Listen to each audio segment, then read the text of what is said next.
So good little transition there into the cornerback market. And in the cornerback market, as we take a look right now, Devin Witherspoon is your favorite to be the first cornerback off of the board. Christian Gonzalez is the second. It's going to be one of those two guys. Listen, Joey Porter Jr. is good, and he's going to go in the first round, but nobody is considering him over Witherspoon or Gonzalez. And so it will be Witherspoon or Gonzalez. And if you truly believe it's a coin flip situation, just like we were talking about on the defensive line, then Witherspoon at minus 210 and Gonzalez at plus 170. The bet to make is Gonzalez at 170. I can tell you this from the mock drafts that, again, have been coming out in the last 2 days of the guys that I follow, the guys that I respect.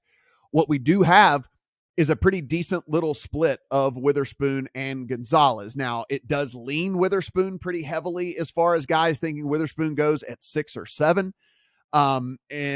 And that Gonzalez kind of goes to that next cornerback slot, which we're looking at, which is more like at 12. But there are some guys that have that flip-flopped where it is Gonzalez going at 6 or 7 and then Witherspoon going down at that 12 slot where a lot of people think that a cornerback is going to go. So I don't know if this one's quite as much of a coin flip as it is with Wilson and Anderson, because again, there's just a team.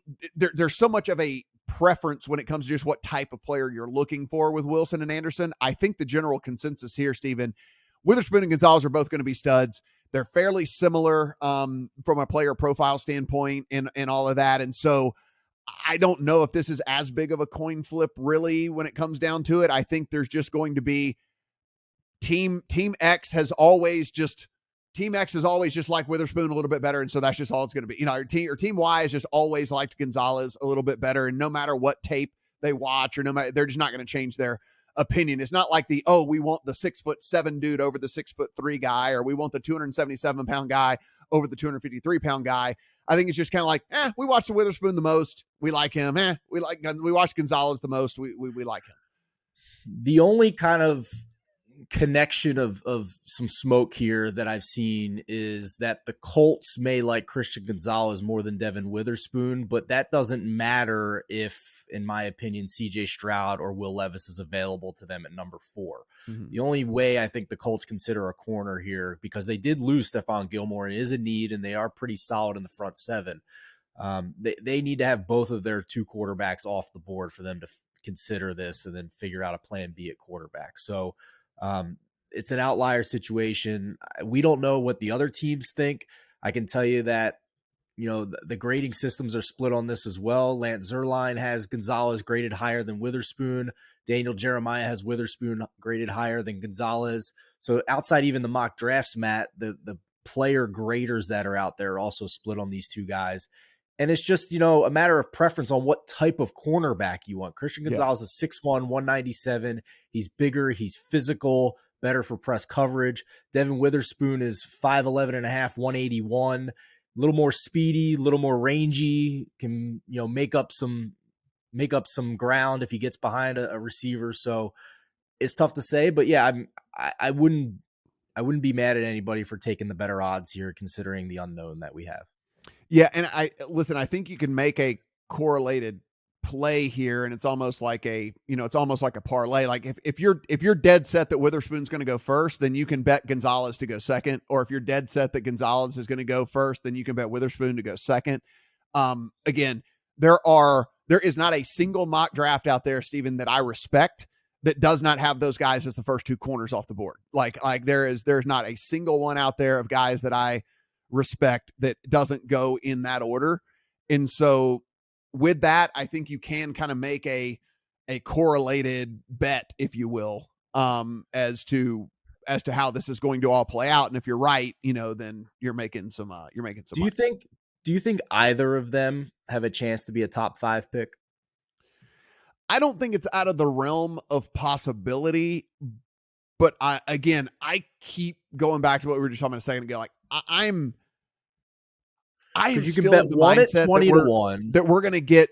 I'm still of the mindset that we're going to get at least 3 quarterbacks in the first 4 picks, if not 4 quarterbacks in the first 4 picks. And so that just, to me, has it, kind of closes the there's just no outs for me there, right? I do think what is very, very live is either one of these guys going 6 to the Lions, right? Like, Okay. I think that is very, very live. And if the Lions to take a corner is, as a bet, and if you don't, that way you don't have to pick between one of the two guys, you can just kind of take the Lions as a team to pick a corner.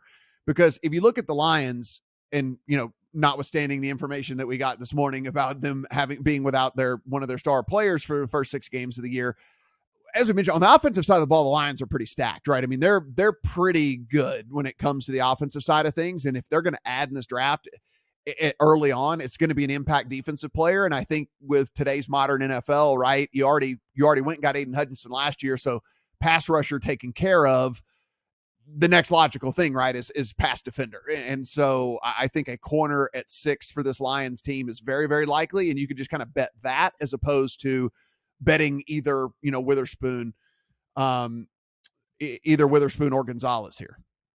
Yeah, I mean, Witherspoon's not on the board for odds to be a top 10 pick. Gonzalez is minus 175.